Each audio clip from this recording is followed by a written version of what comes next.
नमस्कार दोस्तों, एक और प्रैक्टिस सेट नंबर 27 लेकर आपके सामने उपस्थित है।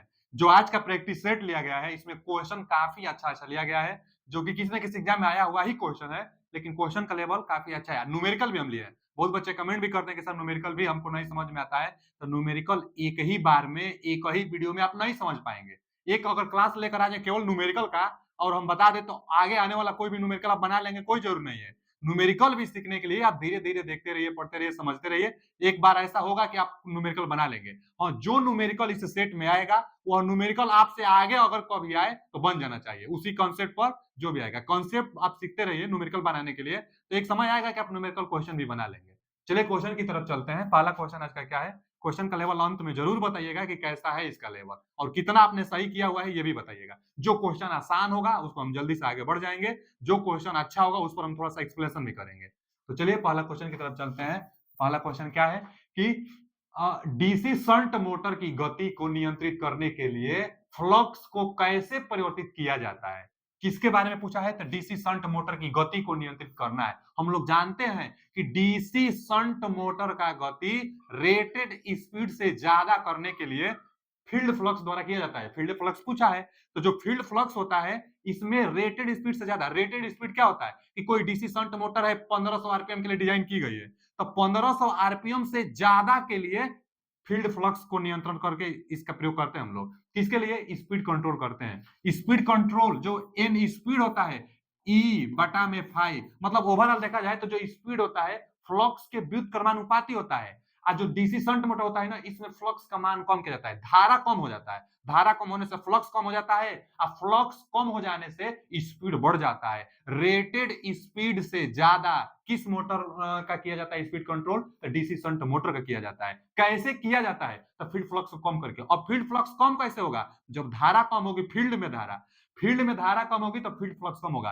तो फील्ड में धारा कैसे कम होगी? फील्ड में जो फील्ड वाइंडिंग है, शंट फील्ड वाइंडिंग है, उसके सीरीज में रेजिस्टेंस आप जोड़ दीजिए, वेरिएबल रेजिस्टेंस। और रेजिस्टेंस बढ़ाते रहेंगे तो उस फील्ड में, फील्ड वाइंडिंग में करंट कम आएगा। रेजिस्टेंस ज्यादा कर देंगे तो करंट कम आएगा, करंट कम आएगा तो फ्लक्स कम होगा, स्पीड ज्यादा हो जाएगा। तो वही पूछा है कि डीसी शंट मोटर की गति को नियंत्रित करने के लिए फ्लक्स को कैसे परिवर्तित करेंगे। और फ्लक्स को परिवर्तित करने के लिए बोल रहा है कि शंट फील्ड की बाइंडिंग के साथ समांतर में प्रतिरोध जोड़ के। तो ये गलत है, समांतर में नहीं। आगे आर्मेचर के साथ हम लोग करेंगे ही नहीं, क्योंकि फील्ड फ्लक्स को कम करना है, तो फील्ड बाइंडिंग के साथ करेंगे। आगे दिया है कि connected variable resistance in series with the shunt field binding. देखिए शंट फील्ड बाइंडिंग जो होगी उसमें सीरीज में रेजिस्टेंस ऐड करेंगे तो धारा कम होगी, फ्लक्स कम होगा, स्पीड बढ़ जाएगा। तो C option is right answer. चलिए आगे चलते हैं। क्वेश्चन काफी अच्छा था। ये संबंध जानते रहेगा, संबंध पूछ देता है और कई बार देता है कि फ्लक्स बढ़ाएंगे चाहे घटाएंगे तो स्पीड पर क्या परिवर्तन होगा, तो यह संबंध आप जानते रहिएगा। चलिए अगला क्वेश्चन क्या है? अगला क्वेश्चन है कि अगला क्वेश्चन है ना कि एक वायरलेस पर्सनल एरिया नेटवर्क यानी WPAN, या कंप्यूटर से क्वेश्चन आ गया है, कोई बात नहीं। एक वायरलेस पर्सनल एरिया नेटवर्क जो होता है काफी कम डिस्टेंस के लिए होता है ना, पर्सनल एरिया नेटवर्क, वो भी वायरलेस है। अच्छा जी, एक व्यक्ति के कार्य क्षेत्र के आसपास 1 मीटर से 100 मीटर तक, मीटर में दिया है, कम दूरी के लिए होता ही है पर्सनल एरिया नेटवर्क, तक के वायरलेस कनेक्टिंग डिवाइस का एक नेटवर्क है। ठीक है जी, पर्सनल एरिया नेटवर्क वायरलेस है, जो कि पर्सनल एरिया नेटवर्क है, वायरलेस है, और 1 मीटर से 100 मीटर के डिस्टेंस के लिए एक पर्सनल नेटवर्क है। ठीक है जी। अब दिया है कि WPAN माने वायरलेस पर्सनल एरिया नेटवर्क के लिए IEEE मानक क्या है? यह फिक्स है, इसके लिए A option is right answer. 802.10 याद के लिए फिक्स डाटा, इसमें कुछ नहीं। अगर यह क्वेश्चन बनता है और उसके लिए IEEE में, इंडियन इलेक्ट्रिसिटी जो रूल होता है, IEEE में क्या मानक बनाया गया है WPAN के लिए, तो 802.10 अगर यह मानक दिखाई दे तो हम लोग समझ जाएंगे कि जो नेटवर्क होगा वह वायरलेस पर्सनल एरिया नेटवर्क होगा। तो इसका A option is right answer, 802.1। चलिए आगे। अगला क्वेश्चन क्या दिया है कि न्यूनतम अग्रिम विद्युत प्रवाह जो ट्रिगर करते समय अग्रिम संवहक मोड में रखने के लिए सिलिकॉन कंट्रोल्ड रेक्टिफायर यानी SCR के माध्यम से प्रवाहित होता है, तो इसे किस रूप में जाना जाता है? अच्छा जी, फिर से देखिए, द मिनिमम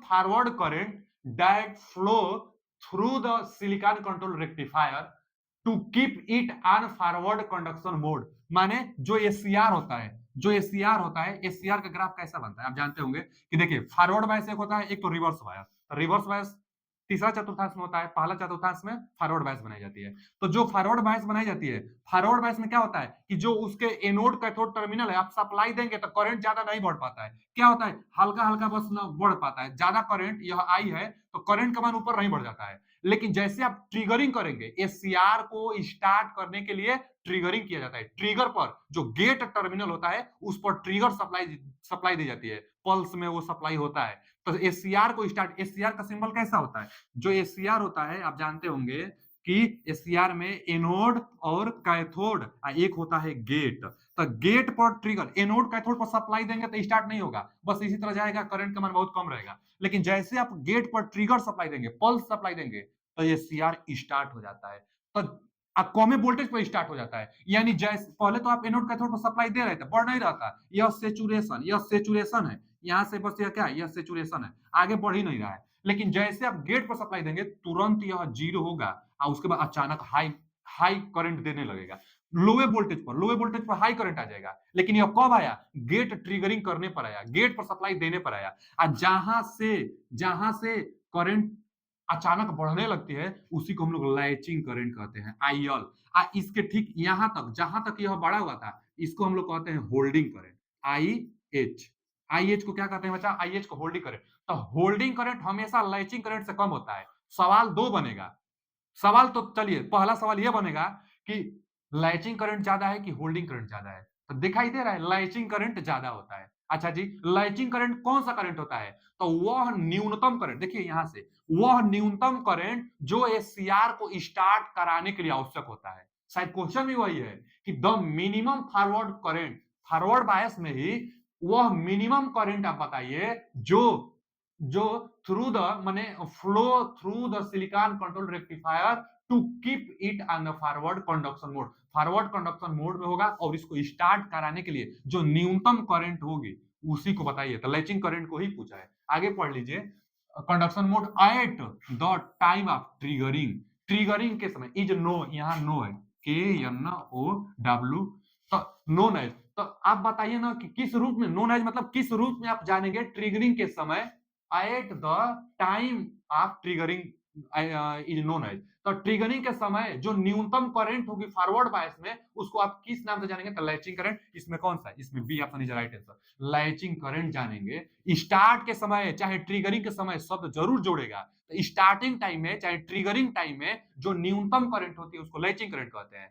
और जब ट्रिगरिंग चाहे स्टार्टिंग नाम न जोड़े, बस यह पूछ दे कि एससीआर स्टार्टिंग टाइम में है तो न्यूनतम करंट क्या होगी जिस पर एससीआर स्टार्ट होती रहे। एससीआर को स्टार्ट, एससीआर ऑन पोजीशन में रहने के लिए न्यूनतम करंट क्या होता है, तब होल्डिंग करंट। होल्डिंग करंट से कम अगर हो जाएगा तो एससीआर ऑफ हो जाएगा। एससीआर को यदि ऑन रहना है तो न्यूनतम करंट होल्डिंग करंट एकदम चाहिए ही चाहिए।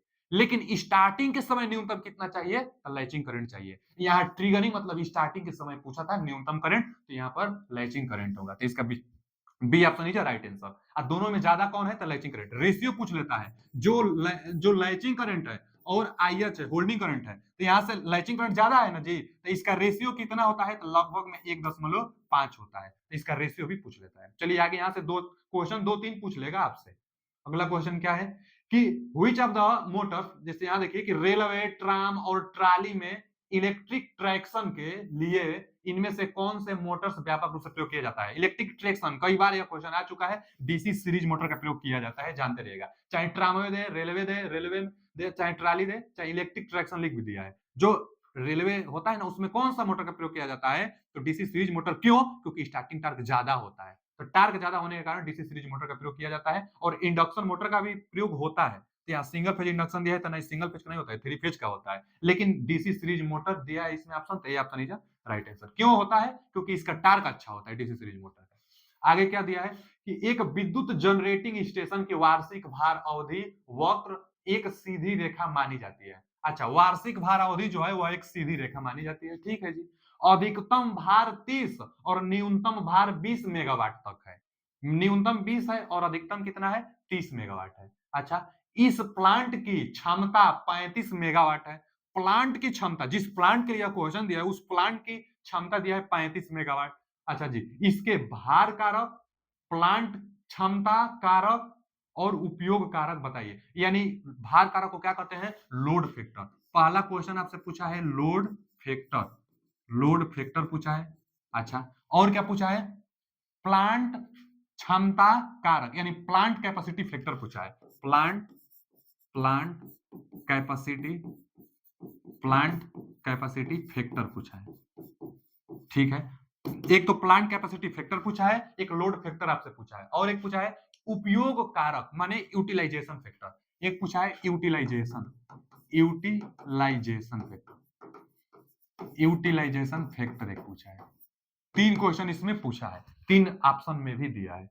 ठीक है, निकाल लेते हैं। लोड फैक्टर का फॉर्मूला क्या होता है? कई बार लोड फैक्टर फॉर्मूला पूछ लेता है, बहुत इंपॉर्टेंट है लोड फैक्टर। लोड फैक्टर का formula average load average load बटा में मैक्सिमम डिमांड। अच्छा, कई बार तो एवरेज लोड निकालने को देता है। आपको क्वेश्चन में दिया रहेगा कि लोड फैक्टर इतना परसेंट है, मैक्सिमम डिमांड इतना किलोवाट है चाहे मेगावाट है। अब मैक्सिमम डिमांड में लोड फैक्टर से गुणा करते हैं तो एवरेज लोड निकल कर आता है। यहां पर लोड फैक्टर तो आपको एवरेज लोड चाहिए और मैक्सिमम डिमांड चाहिए। इस क्वेश्चन में एवरेज लोड नहीं दिया था, लेकिन एवरेज लोड आप निकाल सकते हैं। कैसे निकलेगा? जब लीनियर है, इसमें दिया भी एक विद्युत जनरेटिंग स्टेशन वार्षिक भार अवधि एक वक्र सीधी रेखा में है। जब लीनियर होता है तो मैक्सिमम और मिनिमम जोड़कर आधा कर देंगे तो वही एवरेज लोड होता है। इसमें दिया भी है कि एक सीधी रेखा में मानी जाती है अधिकतम भार 30 और न्यूनतम भार 20 है, तो एवरेज निकल जाएगा। एवरेज लोड निकालने के लिए मैक्सिमम 30 और मिनिमम 20 यही ना दिया है, मैक्सिमम 30 और न्यूनतम 20 मेगावाट। तो मैक्सिमम और मिनिमम जोड़कर 2 से भाग दे देंगे। औसत कैसे निकालते हैं? कुल पदों का योग बटा में कुल पदों की संख्या। तो 2 दिया है ना, दोनों को जोड़कर 2 से भाग दे दिए, हम औसत निकल जाएगा। तो कितना? 30 20 50 बटा में 2 यानी 25 मेगावाट। 25 मेगावाट 25 मेगावाट आ रहा है। अच्छा जी, जो 25 मेगावाट है यह एवरेज लोड निकल कर आया, तो रख दीजिए ना यहाँ पर। देखिए ना 25 मेगावाट। अब मैक्सिमम डिमांड इसी में, मैक्सिमम भार 30 मेगावाट, मैक्सिमम भी 30 है। 5 से कटाइए ना, 5 से कटाएंगे ना तो यहाँ पर 50 25 5 6 30 6 से भाग दे दीजिए। 6 से देंगे तो भाग तो जाएगा नहीं, तो दशमलव अगर लगाएंगे तो 50 होगा। 6 से भाग देंगे, 6 से भाग देंगे तो 6 8 48 होता है। 6 8 48, तो 0.8 से कौन स्टार्ट है? 0.8 से ये भी है, 0.8 से ये भी है, ये तो ऑप्शन होगा नहीं, और 0.8 से ये भी है। ठीक है, तो या देखिए 0.833 0.833 0.833, तो पहला बात अब पता चल गया कि 0.833 आने वाला है लोड फैक्टर हम लोग निकाल लिए। अब आइए plant capacity factor. Plant capacity factor के लिए फॉर्मूला क्या होता है? प्लांट कैपेसिटी फैक्टर बराबर एवरेज लोड। बहुत इंपोर्टेंट ये भी फॉर्मूला होता है, ध्यान से देखिए। प्लांट कैपेसिटी फैक्टर बराबर एवरेज लोड बटा में, यहां पर है प्लांट कैपेसिटी फैक्टर, तो यहां पर आता है प्लांट की कैपेसिटी। रेटेड जो प्लांट की कैपेसिटी होगी, रेटेड प्लांट की कैपेसिटी होगी, बस यहां पर मान भर दीजिए, आ जाएगा। तो एवरेज लोड अभी हम बताए ना, एवरेज लोड कितना आया है? 25 आया है। एवरेज लोड तो 25 आया है। अब प्लांट की कैपेसिटी इसमें दिया था, प्लांट कैपेसिटी देखिए, इस प्लांट की का क्षमता 35 मेगावाट है। तो प्लांट की क्षमता दिया है, तो वही ना प्लांट की कैपेसिटी 35 दिया है, रख दीजिए। एवरेज था 35 और 5 से कटाएंगे तो 5 25 और 5 7 35। अच्छा जी, फिर भाग नहीं जाएगा तो दशमलव तो लगाना पड़ेगा। 7 से देंगे वहां 50 हो गया, तो 7 5 35, 7 6 42 और 7 7 49, माने 7 7 49 50 है, तो 7 बार तो आराम से चला जा रहा है। तो 0.7 ये भी है, 0.7 इसमें भी है, 0.3 वाला इसमें है, तो ये तो होगा नहीं। बच गया ए और बी ऑप्शन, इसी में से होगा। दोनों में एक है, 0.714, तो इसका जवाब आएगा 0.714। यह भी निकल गया, प्लांट कैपेसिटी फैक्टर निकल गया। एवरेज लोड बटा में प्लांट कैपेसिटी होता है। यह भी फॉर्मूला बहुत इंपोर्टेंट है, यहां से प्लांट कैपेसिटी कई बार निकालना पड़ता है। अब प्लांट कैपेसिटी फैक्टर देता है तो प्लांट कैपेसिटी फैक्टर से एवरेज लोड में भाग देंगे तो प्लांट कैपेसिटी निकल जाती है। तो 2 क्वेश्चन यहां से बन जाता है। यहां तो प्लांट कैपेसिटी फैक्टर पूछा था, हम लोग निकाल लिए। अब एक और पूछा है, उसको निकालना ही पड़ेगा, दोनों में अलग अलग दिया गया है। तो क्या है? उपयोग कारक, यानी उपयोग कारक को हम लोग यूटिलाइजेशन फैक्टर कहते हैं, जो कि यहाँ पर दिया है। यूटिलाइजेशन फैक्टर निकालने के लिए फॉर्मूला आता है मैक्सिमम डिमांड। यूटिलाइजेशन फैक्टर है ना, तो कितना आप यूटिलाइज किए हैं, तो मैक्सिमम डिमांड बटा में यही रेटेड कैपेसिटी, बटा में प्लांट की कैपेसिटी, रेटेड प्लांट कैपेसिटी। तो प्लांट की कैपेसिटी से मैक्सिमम डिमांड में आप भाग दे देंगे तो यूटिलाइजेशन फैक्टर निकल कर आता है।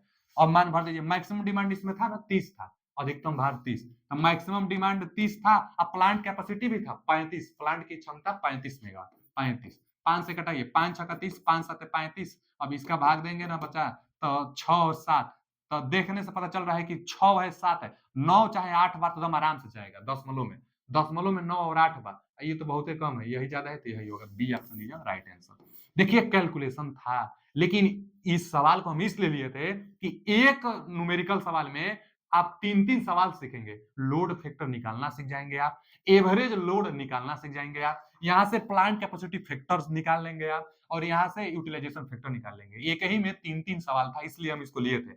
अच्छा, जो पावर सिस्टम अध्याय है, पावर सिस्टम अध्याय में सबसे ज्यादा यही तीनों को पूछता भी है। इस सवाल में तो तीनों पूछ लिया है, कई बार केवल इसको पूछता है, चाहे केवल इसको, केवल इसको। अच्छा जी, यहां से ना प्लांट कैपेसिटी कई बार निकालने के देता है, तो प्लांट कैपेसिटी आप निकाल लेंगे और उसके बाद रिजर्वायर कैपेसिटी पूछता है। और रिजर्वायर जो कैपेसिटी होता है, रिजर्वायर कैपेसिटी, रिजर्वायर मतलब कितना आपके पास बचा हुआ है, तब टोटल प्लांट की क्षमता, प्लांट की कैपेसिटी में से मैक्सिमम डिमांड घटा दिया जाता है। मैक्सिमम आप खुद सोचिए, रिजर्वायर मतलब कितना बचा हुआ है क्षमता, तो टोटल आपकी जो क्षमता होगी उसमें से मैक्सिमम डिमांड घटा दीजिए, वही ना बचेगा। तो रिजर्वायर कैपेसिटी कई बार निकाला जाता है, तो प्लांट कैपेसिटी कैसे निकालेंगे, प्लांट कैपेसिटी यहीं से निकाला जाता है।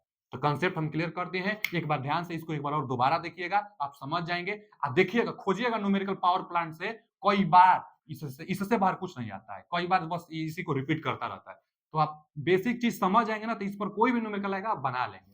चलिए आगे चलते हैं, आगे क्या दिया है, एक देखिए उसी का पावर सिस्टम का सवाल है कि एक विद्युत उत्पादन स्टेशन का अधिकतम मांग दे दिया ना, मैक्सिमम डिमांड 25 मेगावाट है, ठीक है, और लोड फैक्टर दिया है 60%। तो पूछा क्या है कि जो संयंत्र है, जो प्लांट है, प्लांट क्षमता कारक, प्लांट कैपेसिटी फैक्टर पूछा है, प्लांट कैपेसिटी फैक्टर इंग्लिश में भी दिया है 50%। अच्छा, ये भी दिया है कि प्लांट कैपेसिटी फैक्टर 50% है, तो प्लांट की क्षमता क्या होगी, प्लांट की क्षमता क्या होगी ना, ठीक है, प्लांट की क्षमता पूछा है, और कैपेसिटी फैक्टर प्लांट की क्षमता, अभी हम फॉर्मूला लिखे थे, देखिए हम क्या लिखे थे, प्लांट कैपेसिटी फैक्टर बराबर, जस्ट पिछला वाला सवाल में, प्लांट कैपेसिटी फैक्टर बराबर average load, average load, average load बटा में प्लांट की कैपेसिटी, बटा में प्लांट की कैपेसिटी, यही तो हम फॉर्मूला अभी जस्ट इसके पीछे लिखे थे, प्लांट कैपेसिटी फैक्टर बराबर एवरेज लोड बटा में प्लांट कैपेसिटी। हम बताए थे वहां पर कि कई बार प्लांट की कैपेसिटी पूछ लेता है, और वही पूछा भी है, प्लांट की क्षमता बताइए, प्लांट कैपेसिटी। तो हम क्या बताए थे, जब जब प्लांट कैपेसिटी आपसे पूछेगा तो इसको यहां करिएगा, इसको यहां करिएगा, यानी प्लांट कैपेसिटी फैक्टर से भाग दे दीजिएगा एवरेज लोड में। अब प्लांट कैपेसिटी फैक्टर भी दिया है ना, देखिए ना, प्लांट कैपेसिटी,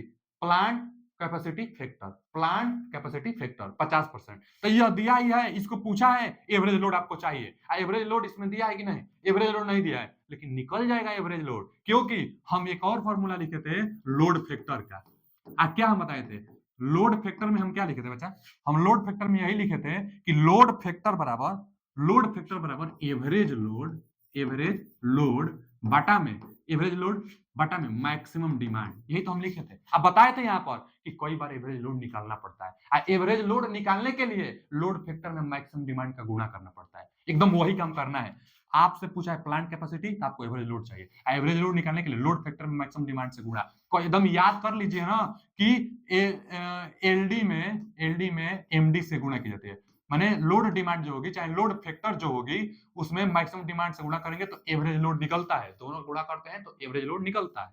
चलिए एवरेज दोनों दिया ही है, एक विद्युत उत्पादन स्टेशन का अधिकतम मांग 25 मेगावाट है, माने मैक्सिमम दिया है 25 मेगावाट, और लोड फैक्टर दिया है, लोड फैक्टर दिया है 60%, यानी 10.6, 60% का मतलब 10.6, तो 10.6 यहां पर रखेंगे, अब मैक्सिमम डिमांड 25 रख दीजिए, लोड फैक्टर 60% का मतलब 10.6, भैया कैसे आ गया, तो बटा में 100 जब करेंगे, बटा में जब 100 करेंगे, 60%, 60% है ना, परसेंटेज को हटाएंगे तो 60 बटा में 100, और 2 अंक पर दशमलव लगाएंगे तो 10.6, 6 जीरो तो जीरो का महत्व नहीं, तो 10.6 लोड फैक्टर।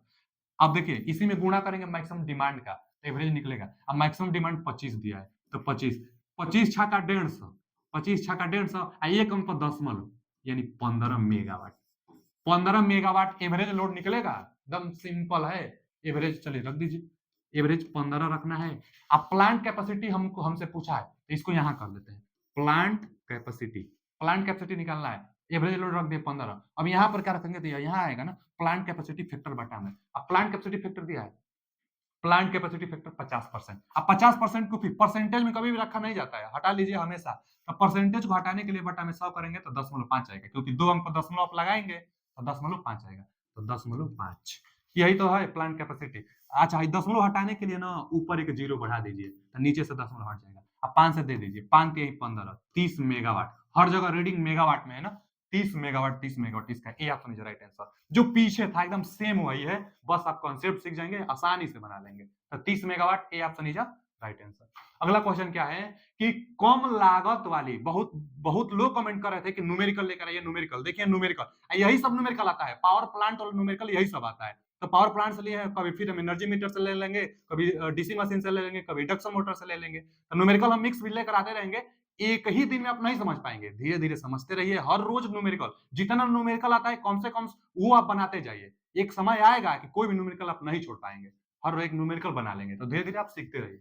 क्या दिया है, कम लागत वाली बिजली के उत्पादन के लिए डाइवर्सिटी फैक्टर हमेशा कितनी होती है। डाइवर्सिटी फैक्टर ही एक ऐसा फैक्टर है जिसका मान हमेशा एक से ज्यादा होता है। डाइवर्सिटी फैक्टर का फॉर्मूला क्या होता है, डाइवर्सिटी, जो डाइवर्सिटी फॉर्मूला होता है, डाइवर्सिटी फैक्टर का जो फॉर्मूला आता है निकलकर, डाइवर्सिटी फैक्टर बराबर, डाइवर्सिटी फैक्टर बराबर सम ऑफ इंडिविजुअल लोड, माने जितना लोड है अलग अलग लोड का टोटल पावर आप जोड़ लीजिए। तो सम ऑफ इंडिविजुअल, इंडिविजुअल मतलब अलग अलग, सम मतलब योग करिए, तो sum of individual, individual, sum of individual load, sum of individual load बटा में मैक्सिमम डिमांड। मैक्सिमम डिमांड से आपको भाग देना है। तो अलग अलग लोड टोटल जोड़ेंगे वो हमेशा ज्यादा रहेगी मैक्सिमम से। तो मैक्सिमम डिमांड से ज्यादा रहेगा तो इसका मान एक से ज्यादा ही ना आएगा। तो डाइवर्सिटी फैक्टर का मान, डाइवर्सिटी फैक्टर का मान हमेशा एक से ज्यादा होता है। यह क्वेश्चन पूछा था कि किस फैक्टर का मान हमेशा एक से ज्यादा होता है, तो हमेशा एक से ज्यादा डाइवर्सिटी फैक्टर का होता है। यही एक फैक्टर है जिसका मान हमेशा एक से ज्यादा होगा। और डाइवर्सिटी फैक्टर जितना ज्यादा रहेगा उतना ही लागत कम लगेगा, बिजली बनाने में खर्चा कम आएगी, माने सस्ता पड़ेगा। डाइवर्सिटी फैक्टर जितना ज्यादा रहेगा, वही पूछा है कि कम लागत वाली बिजली, माने लागत कम लग रही है तब डाइवर्सिटी फैक्टर अच्छा होगा। तो कम लागत वाली बिजली के उत्पादन के लिए डाइवर्सिटी फैक्टर हमेशा कितना होना चाहिए, मैक्सिमम होना चाहिए। डाइवर्सिटी फैक्टर जितना ज्यादा रहेगा लागत उतना कम लगेगा। तो कम लागत के लिए डाइवर्सिटी फैक्टर सबसे अधिक, ये option is right answer. Diversity factor अधिक तो होता है, अब दिया है 10.5, ये तो कब होगा ही नहीं। 10.5 फिर दिया है 1 के बीच में, तो ये भी कभी नहीं होगा, हमेशा 1 से ज्यादा ही होता है। अब आगे दिया है सबसे कम तो नहीं, सबसे ज्यादा, क्योंकि डाइवर्सिटी फैक्टर जितना ज्यादा उतना लागत कम लगेगा। चलिए आगे, अगला क्वेश्चन क्या है कि एक विद्युत प्लांट में अगर प्लांट की क्षमता अधिकतम मांग के बराबर है, फिर आ गया एक विद्युत प्लांट में अगर प्लांट की क्षमता, प्लांट की क्षमता के लिए फॉर्मूला हम अभी बताए थे आपको, प्लांट की क्षमता अधिकतम मांग के बराबर है, यानी मैक्सिमम डिमांड के बराबर है। एक विद्युत प्लांट में प्लांट की क्षमता अधिकतम मांग के बराबर है, तो plant reservoir capacity, reservoir capacity, load factor और लोड फैक्टर। रिजर्वायर कैपेसिटी से जवाब होगा, क्यों, क्योंकि हम अभी आपको हम बताए हैं रिजर्वायर कैपेसिटी के लिए फॉर्मूला। हम क्या बताए थे, रिजर्वायर कैपेसिटी, जो रिजर्वायर कैपेसिटी होता है, अच्छा, जो जो रिजर्वायर कैपेसिटी होगा ना बच्चा, रिजर्वायर जो कैपेसिटी होगा, आप आपको अभी हम बताए थे और आप खुद भी सोच सकते हैं, रिजर्वायर मतलब ना जितना बचा हुआ है। तो कोई कंपनी ही है, आपके पास कितना कोई भी मटेरियल है वो कितना बचेगा, कैसे आप निकालेंगे, तो कंपनी की चाहे प्लांट की टोटल क्षमता में से मैक्सिमम लिया गया मटेरियल घटा देंगे, जो बचेगा वही तो रिजर्वायर कैपेसिटी होगी।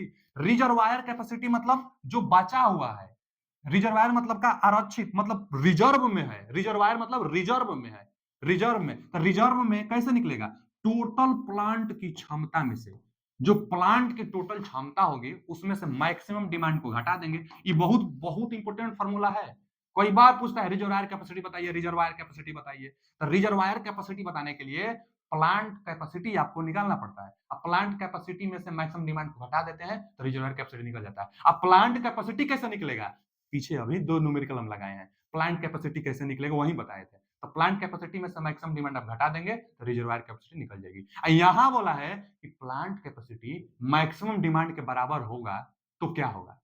तो जब प्लांट कैपेसिटी ही मैक्सिमम डिमांड के बराबर, तो रिजर्वायर जीरो बचेगा। रिजर्वायर ही नहीं बचेगा, जितना प्लांट की क्षमता है उतना मैक्सिमम डिमांड भी है, तो रिजर्वायर तो जीरो बचेगा। वही है कि यदि किसी विद्युत प्लांट में अगर प्लांट की क्षमता, इसको कह रहा है प्लांट की क्षमता अधिकतम मांग के बराबर होगी, मैक्सिमम डिमांड के बराबर होगी, तो रिजर्वायर कैपेसिटी जीरो होगा। अब देखिए plant reservoir capacity will be 50%, गलत। Plant reservoir capacity will be zero, तो यही सही है। रिजर्वायर कैपेसिटी कितना होगा? जीरो होगा। तो इसका B option is right answer. अगला क्वेश्चन क्या है कि अगला क्वेश्चन है कि एक 3 फेज सिंक्रोनस मोटर 12 पोल है और यह 400 वोल्ट 50 हर्ट्ज आपूर्ति से संचालित होता है, तो मोटर की गति बताइए। ये बच्चा मोटर की गति, ये तो सिंपल है ना फॉर्मूला, सिंक्रोनस स्पीड 120 एफ बटा में पी। अब जितना पोल के लिए पूछता है, जितना फ्रीक्वेंसी पर पूछता है, आप निकाल लेते हैं यहां से। अब 120 50 हर्ट्ज दिया है, देखिए यहाँ पर 50 हर्ट्ज दिया है, अब बटा में कितना पोल के लिए? 12 पोल के लिए 12, तो यहाँ से 12 से इस 12 को घटाएंगे तो 10 यानी 500 आरपीएम। इसका C option is right answer, 500 RPM. Speed निकालने के लिए आ जाता है, छोटा छोटा सवाल भी आ जाता है। एनएस बराबर 120 ए बटा में पी आप निकाल लेंगे, यहां से बता देंगे। आगे, रेसिप्रोकेटिंग कंप्रेसर के लिए निम्न में से किस प्रकार के मोटर को प्राथमिकता दी जाती है?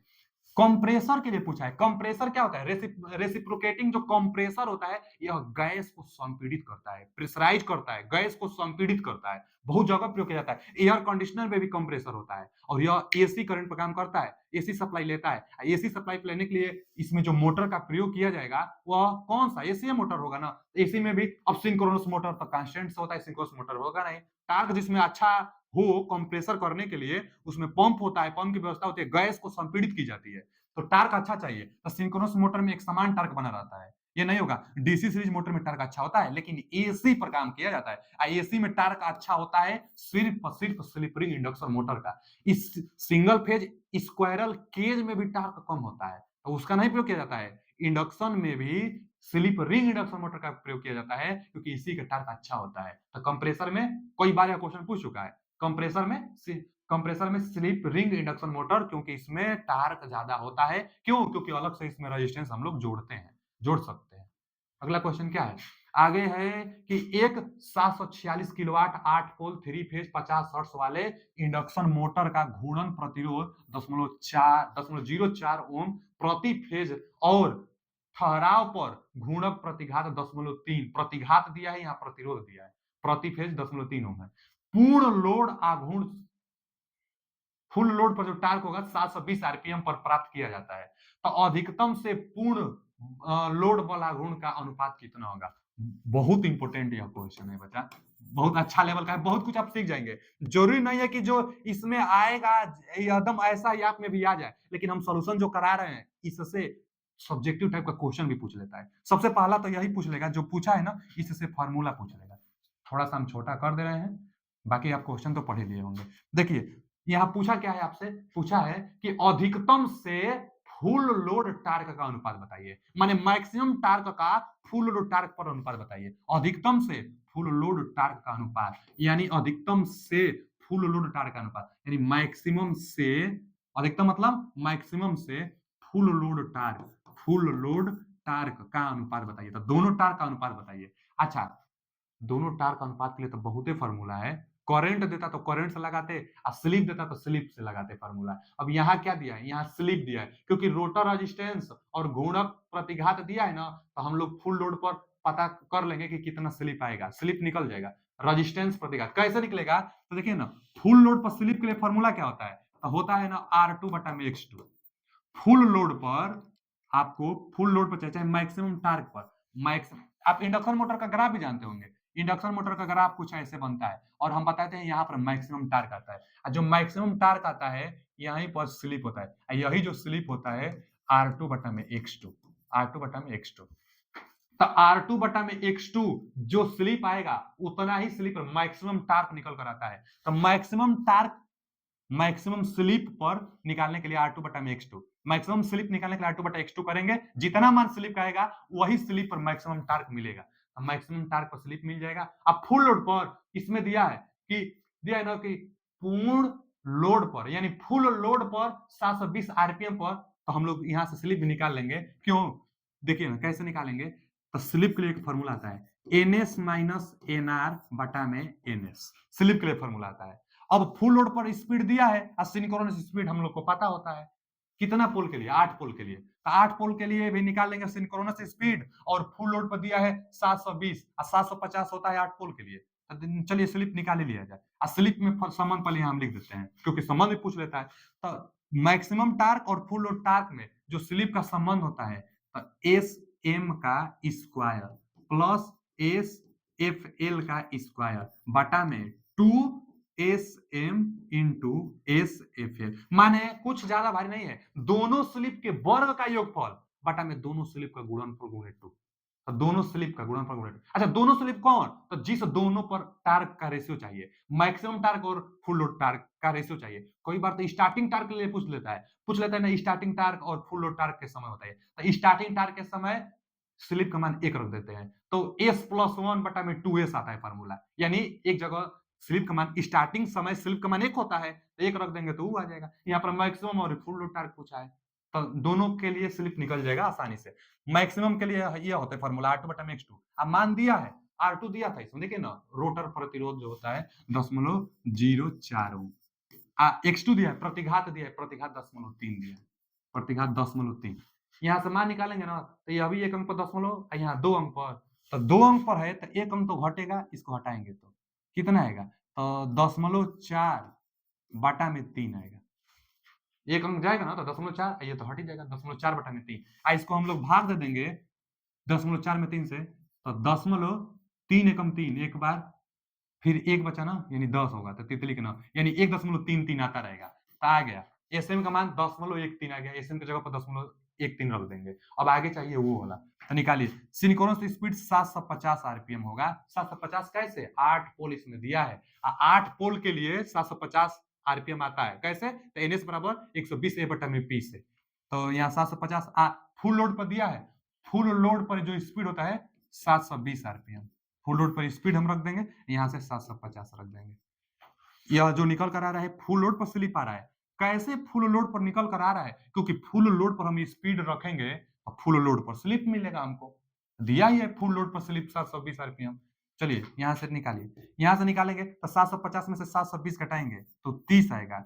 यहाँ पर ना, यहाँ पर करेंगे 750 है, ठीक है 750 है। अब देखिए ना, 1 0 से 1 0 कटा देंगे, इसको घटाइए, अगर 3 से घटाएंगे, 3 से घटाएंगे तो 1 बटा में, यहाँ से 3 दूना के 6, 25 या 75 होता है ना, तो 1 बटा में 25। 1 बटा में 25 को अगर हम भाग देंगे तो 10 अभी भाग नहीं जाएगा तो 0, फिर 25 चौका 100, यानी निकल कर आ गया इसका भी मान 0.04। यह स्लिप 0.1 थी, ये 0.04 निकल कर आया है। मान भर देंगे, रेशियो निकल कर आ जाएगा। रेशियो ही हम लोगों से पूछा था। चलिए मान भरते हैं, क्या है मान भरा जाए।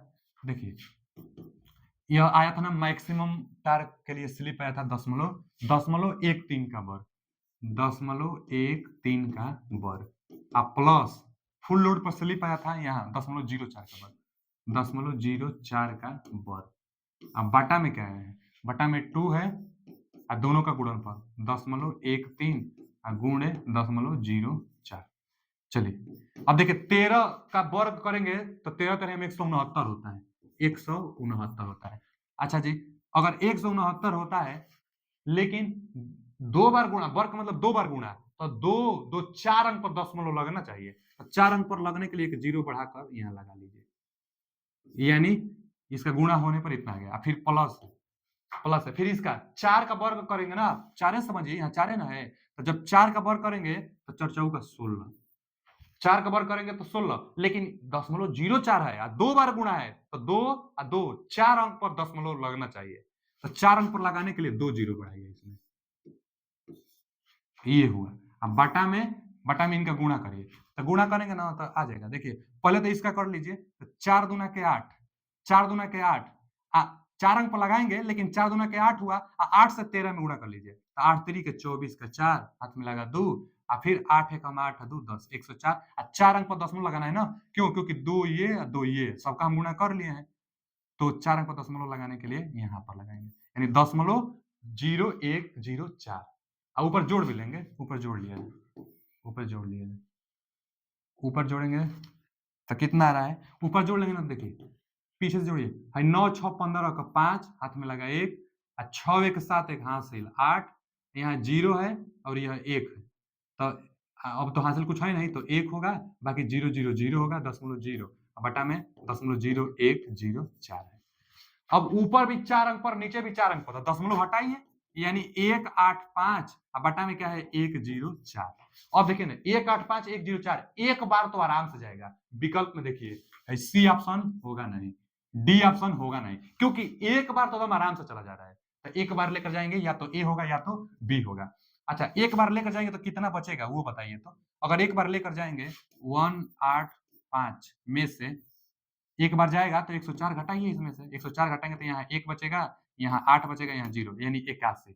अच्छा जी, अब नहीं जाएगा तो दशमलव लगाएंगे, तो 1 दशमलव 1 दशमलव, ठीक है वो भी ठीक है, दशमलव लगाएंगे तो 0 आएगा, 810 यहाँ 104 है, तो यानी 104 है 810 है, तो कितना बार जाएगा, तीन बार तो जाएगा नहीं, 1.3 दिया है, 3 बार ले जाएंगे तो 312 ही होगा, 312 से ज्यादा है ना, यानी ये अभी खत्म हो गया, इसका कौन सा option, A option is right answer, A option is right answer.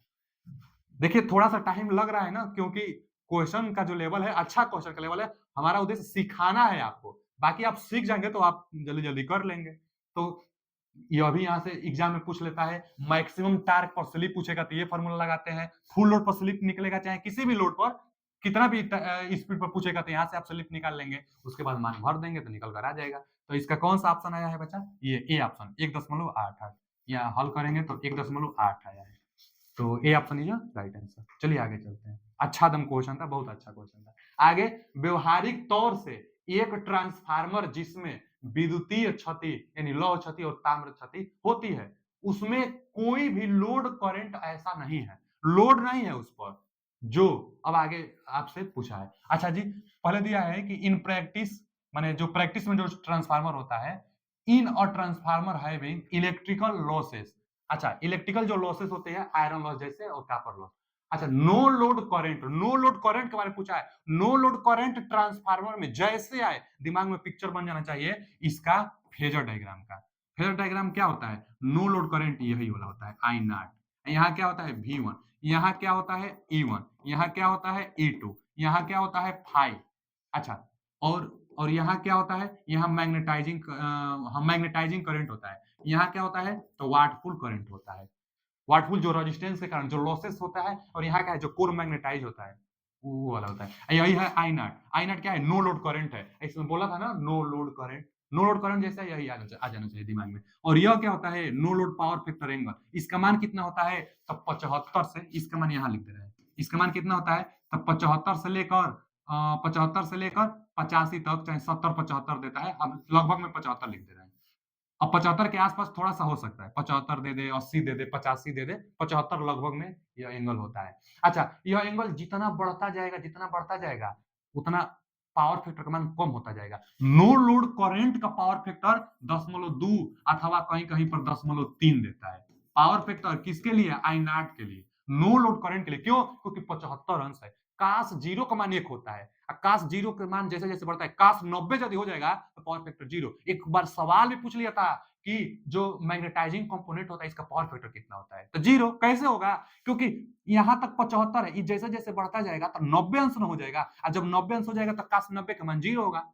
Sign 90 का मान 1 होता है, लेकिन काश 90 का मान 0 होगा, काश फाई ही पावर फैक्टर कहलाता है, तो मैग्नेटाइजिंग कंपोनेंट का पावर फैक्टर 0 होता है।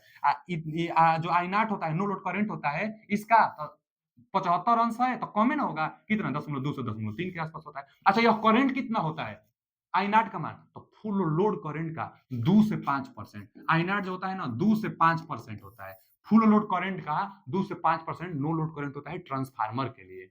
अच्छा पूछा क्या है कि एक ट्रांसफार्मर में जिसमें विद्युत हानि जैसे लौ हानि और कॉपर हानि, वही नो लोड हानि के लिए ही करे, जिसमें कोई लोड करंट नहीं है, लोड करंट नहीं है मतलब नो लोड करंट तो होगी, तो कोई मतलब लोड करंट नहीं है, लोड करंट नहीं है तो मतलब नो लोड करंट तो होता ही है, नो लोड करंट जब लोड नहीं है तभी होता है, अब कोई लोड करंट नहीं है, लोड करंट नहीं है तो नो लोड करंट है। अब विकल्प पढ़िए, lag the applied voltage bye 90 degree, यह लोड करंट नहीं है, माने नो लोड करंट की बात कर रहा है, इस करंट की बात कर रहा है। अब कह रहा है लैग, हाँ लैग कर रहा है, कितना? तो 75 डिग्री लैग कर रहा है। इसमें बोला है 90 डिग्री, गलत बोला है।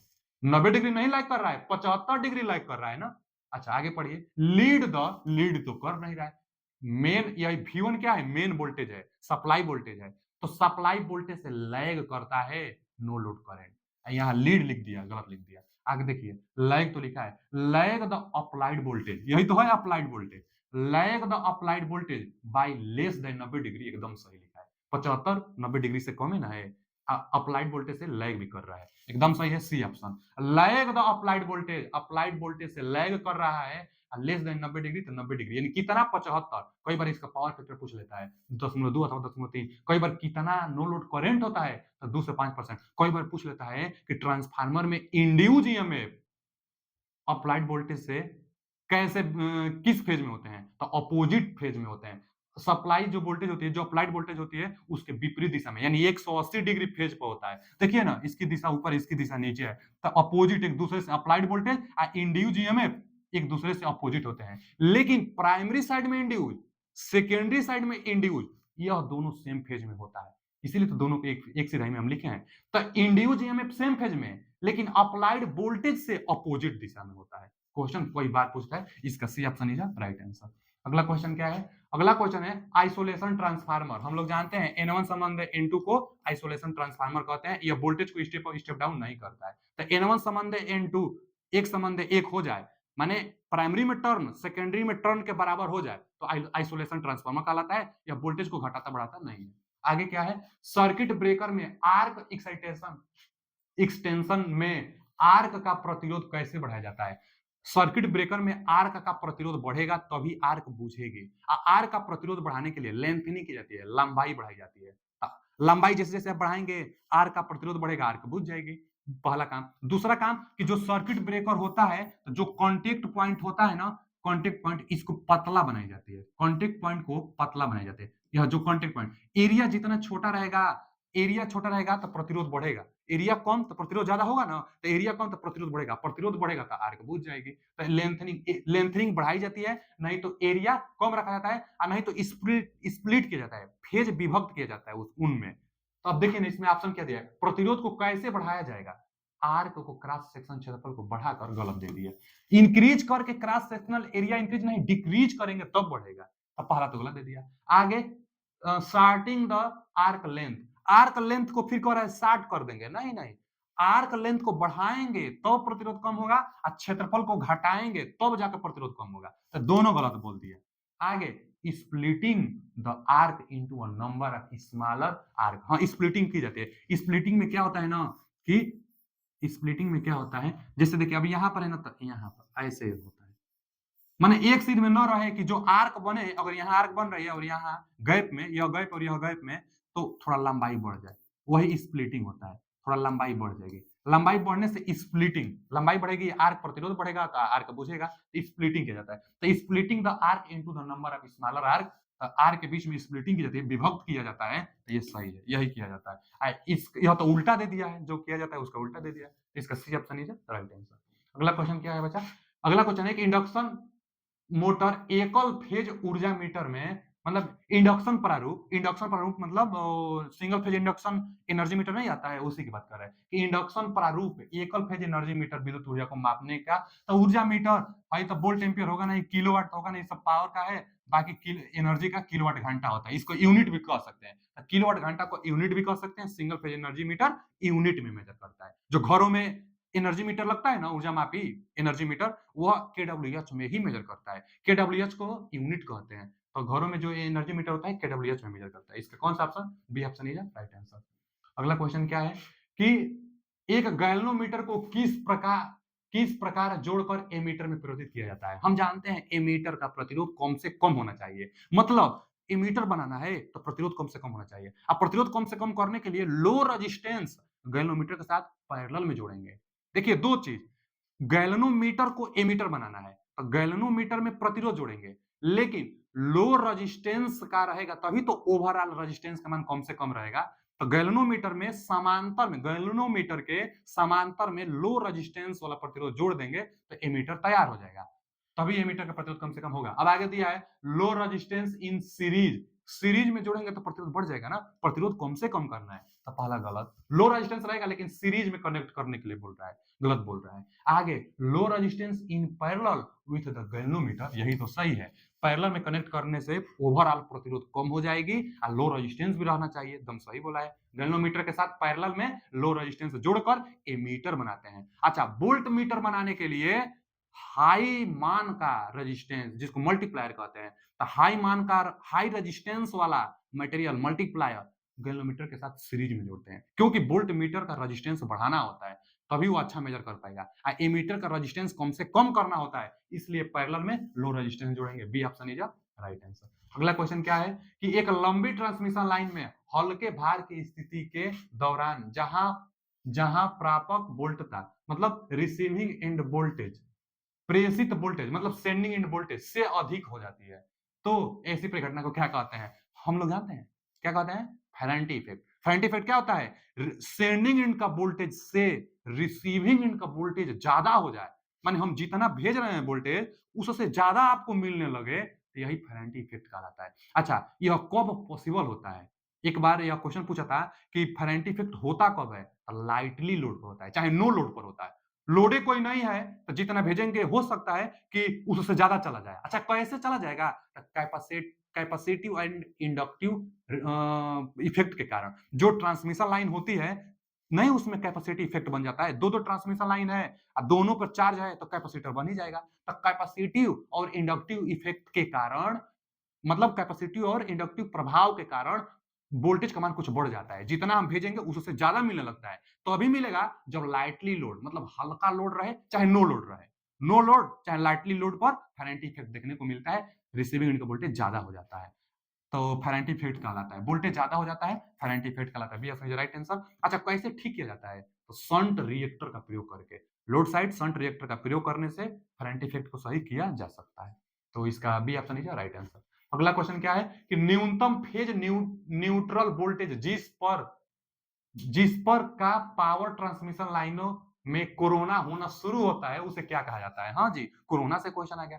कोरोना जो ट्रांसमिशन लाइन है वह वायलेट कलर का, जामुनी कलर का, वह रोशनी मतलब देने लगता है, हल्का सा दिखाई देता है कि रोशनी टाइप का ट्रांसमिशन लाइन जल रहा है, रोशनी दे रहा है ट्रांसमिशन लाइन। यह कब होता है? हाई वोल्टेज पर होता है, वोल्टेज बहुत ज्यादा होता है तभी कोरोना इफेक्ट देखने को मिलता है। अच्छा जी, वोल्टेज ज्यादा होता है तो वह वोल्टेज जिस पर कोरोना बनना स्टार्ट हो, क्रिटिकल डिस्ट्रप्टिव वोल्टेज कहते हैं, जिस पर बनना स्टार्ट होगा, और जिस वोल्टेज पर कोरोना दिखाई देने लगे उसको हम लोग विजिबल वोल्टेज कहेंगे। तो इसमें दो जरूर होगा, नी वोल्टेज तो होगा नहीं। देखिए एक दिया है विजिबल क्रिटिकल वोल्टेज, तब विजिबल क्रिटिकल वोल्टेज पर कोरोना दिखाई देने लगता है।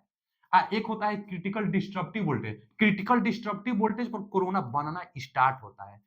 अब हम पूछ दे सवाल, एक बार पूछा भी था कि दोनों में कौन ज्यादा होता है? विजिबल जो क्रिटिकल वोल्टेज होता है और क्रिटिकल डिस्ट्रप्टिव वोल्टेज होता है, कौन ज्यादा होगा? तो ज्यादा विजिबल वाला होगा। क्यों? क्योंकि विजिबल पर दिखाई देने लगता है, क्रिटिकल पर अभी बनना स्टार्ट हुआ है। तो क्रिटिकल जो डिस्ट्रप्टिव वोल्टेज होगा बनना स्टार्ट, तो कम वोल्टेज रहेगा तो बनना स्टार्ट करेगा, अब वोल्टेज और ज्यादा मिलेगा तो दिखाई भी देने लगेगा आपको, तो ज्यादा वोल्टेज विजिबल होता है। इसमें पूछा है कि ट्रांसमिशन लाइन में कोरोना शुरू होता है, तो शुरू होता है डिस्ट्रप्टिव पर। C option is right answer. तो इसका सी ऑप्शन है। हाई वोल्टेज पर कोरोना देखने को मिलता है। हिसिंग नॉइज भी, बड़े बड़े जो 765 केवी का ट्रांसमिशन लाइन होगा ना टावर वाला, आप नीचे जाइएगा एक साउंड आता है, हमिंग साउंड आता रहता है, हिसिंग साउंड आता रहता है, वो भी एक कोरोना ही है। हाई वोल्टेज रहेगा तभी सुनाई देगा, लो वोल्टेज पर नहीं सुनाई देता। आगे, एसी पावर सप्लाई की शुद्ध साइन तरंगों का फार्म फैक्टर FORM, फार्म जो फैक्टर होता है, फार्म फैक्टर जो फार्म फैक्टर होता है, देखिए इसको याद करने के लिए कई बार पूछता है, आईटीआई आप एग्जाम दिए भी होंगे, आईटीआई एग्जाम में तो एकदम फेवरेट यह होता है फार्म फैक्टर। अब फार्म में आरएम आता है, फार्म में FORM, तो आरएम आता है ना, तो आरएमएस मान ऊपर आता है, आरएमएस वैल्यू, आरएमएस जो वैल्यू होगा ऊपर और बटा में एवरेज वैल्यू, एवरेज वैल्यू, तो आरएमएस मान में एवरेज वैल्यू से भाग देंगे तो फार्म फैक्टर निकल कर आता है। अच्छा, कितना आता है साइनसोइडल के लिए? ये क्वेश्चन पूछता है, यही पूछा हुआ भी है। तो देखिए जो साइनसोइडल वेव होता है, साइनसोइडल मतलब जो साइन वेव होता है, उसके लिए आरएमएस मान मैक्सिमम मान में कर्णी 2 से आप भाग देते हैं तब निकल कर आता है। अच्छा, इसी को एक और नाम से जानते हैं, इसी को क्या कहते हैं? 0.707 IM मैक्सिमम मान। अच्छा जी, यह तो आरएमएस मान हुआ। एवरेज मान क्या होता है? तो 2I0 पाई, 2I0/पाई यह एवरेज वैल्यू होता है। इसको हम लोग क्या कहते हैं? 2/पाई को, 2 में जो पाई होता है, 2 में जो पाई होता है 0.636 यहाँ पर IM होता है, 63.6%। तो 63.6% एवरेज वैल्यू होता है और 70.7% आरएमएस मान होता है। दोनों को हम लोग जब भाग देंगे दोनों का, तो 1.11 आता है। आईएम तो आईएम कट जाएगा, तो कितना निकल कर आता है? 1.11। तो फार्म फैक्टर साइनसोइडल के लिए 1.11, 1.11, देखिए डी ऑप्शन में यहाँ 11 दे दिया है, गलत दिया है। 1.11 आता है फार्म फैक्टर का मान साइनसोइडल वेव के लिए। अगला क्वेश्चन क्या है? अगला क्वेश्चन है कि निम्नलिखित में से कौन सा केवल पैसिव डिवाइस का एक समूह है? कुछ इंस्ट्रूमेंट दिया है, पैसिव पूछा है। पैसिव चार होता है, यही याद कर लीजिए, बहुत बार यह पूछा रहता है। 4 पैसिव। अच्छा, पैसिव होता क्या है वो अभी बताते हैं, लेकिन 4 कौन कौन सा है? तो RLC और एक ट्रांसफार्मर। ट्रांसफार्मर। अच्छा जी, RLC का मतलब आप जानते हैं, आर मतलब register, inductor, capacitor. Register, inductor, capacitor और ट्रांसफार्मर, ये चारों के चारों पैसिव डिवाइस है। क्या है पैसिव डिवाइस? तो वह डिवाइस जो पावर लेता है परंतु पावर उत्पन्न नहीं करता है। मतलब एनर्जी जो होती है वह आप सर्किट को नहीं देता है, बल्कि सर्किट से एनर्जी लेता है, पावर को ऑब्जर्व करता है, लेकिन पावर उत्पन्न नहीं करता है, उसको हम लोग पैसिव। एक्टिव डिवाइस जो सर्किट को पावर दे, सर्किट को जो पावर दे वह एक्टिव डिवाइस होता है। तो यह पैसिव डिवाइस है। पैसिव डिवाइस यह खुद लेते हैं। अब खोज लीजिए कौन सा है? आरएलसी और ट्रांसफार्मर। यहाँ दिया है ना, ट्रांसफार्मर, रजिस्टर, कैपेसिटर, इंडक्टर, तो यही सही है। C option is right answer. यही चारों पैसिव डिवाइस है। पैसिव डिवाइस ही आपसे पूछा था। आज के लिए इतना ही। क्वेश्चन कैसा लगा आप जरूर कमेंट करके बताइए। कितना सही किए थे, क्योंकि क्वेश्चन का लेवल चुन चुन कर लिया गया था। कितना सही किए थे आप ये भी बताइएगा। बाकी अब कंटिन्यू हम वीडियो लेकर आते रहेंगे। धन्यवाद।